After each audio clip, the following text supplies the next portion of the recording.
No one went near the Holloway house.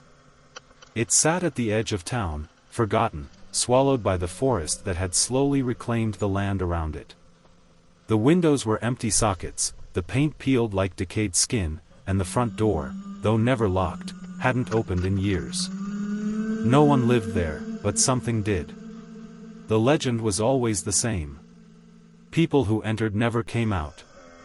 A drifter in 1974, a group of teenagers in 1989, a real estate agent in 2003. Missing without a trace. No bodies, no blood. Just, gone.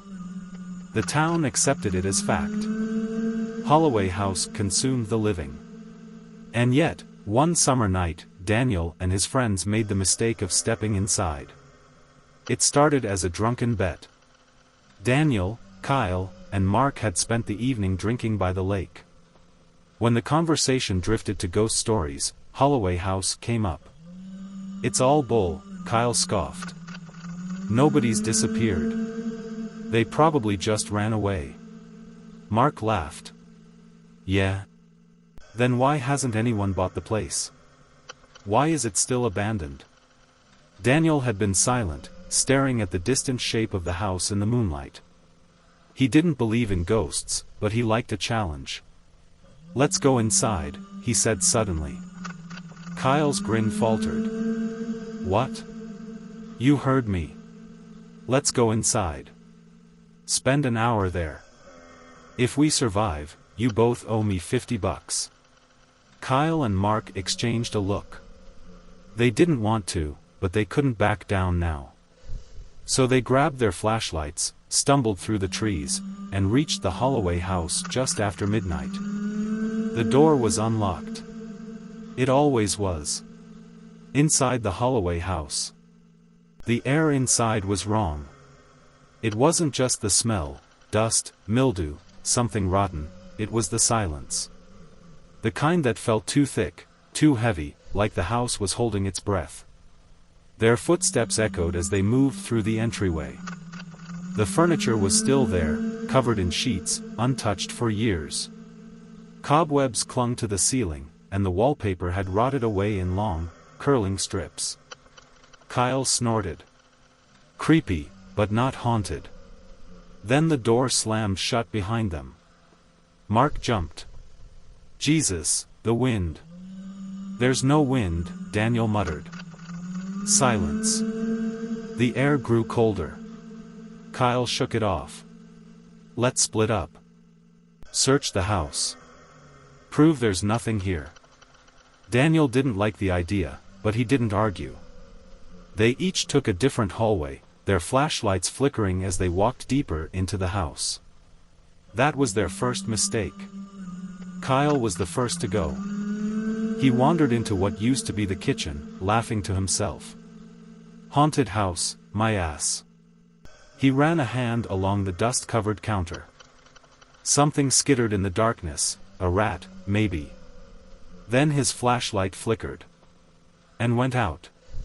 He smacked it against his palm. Cheap piece of. A whisper. Right behind him. Kyle spun around. Nothing. Just shadows stretching along the walls. But, they were moving. Growing. Then he saw it. A figure, tall and thin, standing at the far end of the kitchen. Motionless.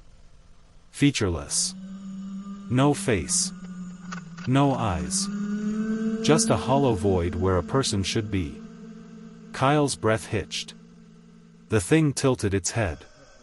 Kyle bolted for the door. But it wasn't there anymore. The walls shifted. The kitchen stretched. No way out. The figure took a step forward. Kyle screamed. Then silence. When Mark and Daniel came running, the kitchen was empty. Kyle was gone. Mark wanted to leave. Screw this, man. Kyle's messing with us. I'm out. He turned back toward the front door, but the hallway seemed longer. Impossible. He ran. The walls moved. The house twisted around him, doors disappearing, corners stretching. His flashlight flickered, and suddenly, the wallpaper peeled itself away, revealing something underneath: faces. Hundreds of them. Mouths frozen in silent screams, eyes wide with terror, their hands pressed against the walls like they were trapped inside them. Mark stumbled backward, shaking, hyperventilating. Then, behind him, a whisper. Low. Hollow. Join us. He turned, and the thing was there. Tall. Shadowed. Waiting. Mark fell into the walls. And the house swallowed him whole. Daniel heard Mark scream. He ran.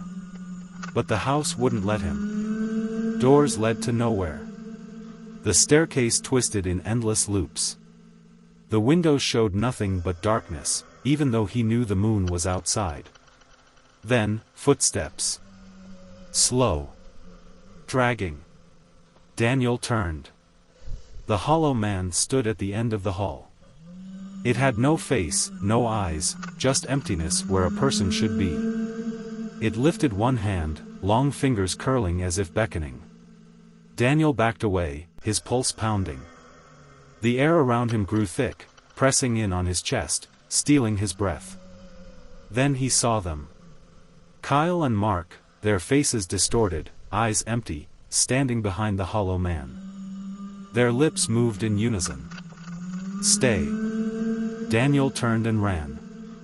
The house twisted, the hall stretched, but he didn't stop. He slammed into a door, the front door. It opened. He fell outside, gasping. The moment he hit the ground, the air changed. The house was silent. Still. When he turned back, the front door was closed. No sign of Kyle or Mark. No sign of the hollow man. Just a house, rotting, waiting. Daniel never spoke of that night. He tried to tell the police, but there was no evidence his friends had been in the house at all. No footprints. No disturbances. They were just gone. And Holloway House remained. Waiting. For the next fool to walk inside.